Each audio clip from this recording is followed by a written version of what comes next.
How to delete Snapchat data permanently.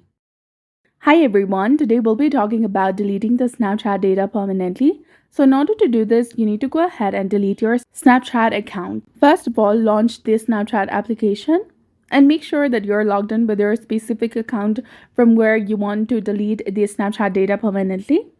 Then tap on the Bitmoji or the profile picture icon in the top left corner of the screen.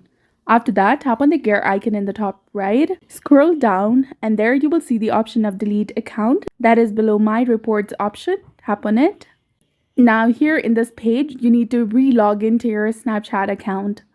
Once you enter your username and your ID, you will be taken to this kind of page of delete account, and you need to re-enter your password in this box again. Then tap on continue and you can see the indication of account deactivated. Now your Snapchat account will be deactivated soon or will be deleted permanently. And in 30 days, your account will be deleted. So if you'd like to reactivate your account before that happens, you can just log in to the Snapchat account and you can regain the access. So that's it for this video. I hope you found it helpful. If you did, please like, share, and subscribe.